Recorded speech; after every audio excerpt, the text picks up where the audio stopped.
করব না তোমায় বিয়ে, শেষ মুহূর্তে নাকি বেঁকে বসেছিলেন কৌশাম্বী। আর তখনই ঝাড় খেতে হয়েছিল আদৃতকে। কি বললেন এই অভিনেতা? বন্ধুরা, ভিডিওটি না টেনে শেষ পর্যন্ত দেখতে থাকুন।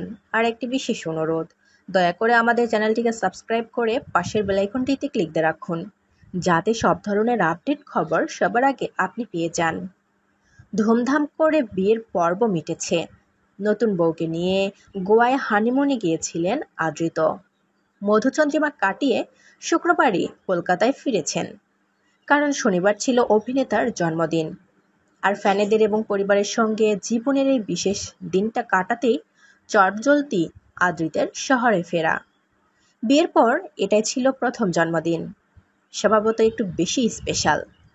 তবে কথা মতো এদিন বেলায় ভারতলক্ষ্মী স্টুডিওতে হাজির হয়েছিলেন আদৃত। মনোহরার স্মৃতি হাতড়ে দেখলেন, ফ্যানেদের সঙ্গে কেক কেটে চলল সেলিব্রেশন। কৌশাম্বী আসেননি, বরের জন্য তার প্রিয় পথ রাখতে ব্যস্ত ছিলেন। কিন্তু এদিন আদৃতের মন জুড়ে শুধুই কৌশাম্বী।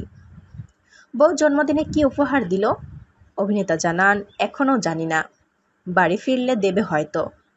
তবে কৌশাম্বীর তার জীবনে আসাটাই সবচেয়ে বড় উপহার, বুঝিয়ে দিলেন আদৃত।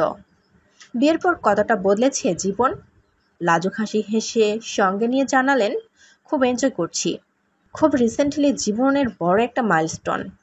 আমিও তো বলতে পারি না মুখে, ইমোশনটা ভিতরে আছে, আলাদা একটা খুশি। ওর সঙ্গে থাকলে খুব স্পেশাল ফিল করি। একটু ঘুরেও আসলাম। সব মিলিয়ে দাম্পত্য জীবন দুর্দান্ত কাটছে। বাকিটা ওকে জিজ্ঞেস করো। বউ সবসময় তাকে আনরোমান্টিক তকমা দিয়েই থাকে, জানাতেও ভুল করলেন না আদৃত। গত 9 মে 7 পাকে বাধা পড়েছেন আদৃত কৌশাম্বী। মিঠাইয়ের সেটে শুরু হয় প্রেম কাহিনী, তারপর গড়িয়েছে বিয়েতে। বিয়ের আসরে আদৃতের ঝাঁকড়া চুল দেখে অনেকেই অবাক হয়েছিল। ছোট চুলে আদৃতকে বেশি হ্যান্ডসাম লাগে, এমনই মত অনুরাগীদের। নিজের সে চুলের রহস্য অবশেষে ফাঁস করেছেন অভিনেতা নিজেই। জানালেন, তার ইচ্ছে ছিল মার্কিন রকস্টার জিম মরিসনের মতো লুক নিয়ে বিয়ে করবেন তিনি।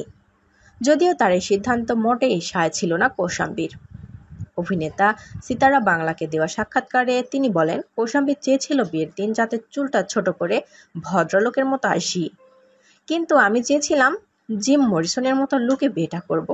সেটা আসলে একটা আলাদা ব্যাপার।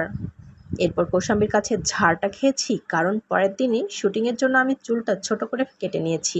যখন আমি শুটিং করি না, তখন চুল লম্বা করতে থাকি। স্টেজে আমার ভালো লাগে। কৌশাম্বী তো আমাকে যখন ওরকমভাবে দেখে বলেছিল বিয়েই করব না, কিন্তু আমার ভাগ্য ভালো যে ও রাজি হয়ে যায় পরে। বউকে ভয় পান আদৃত?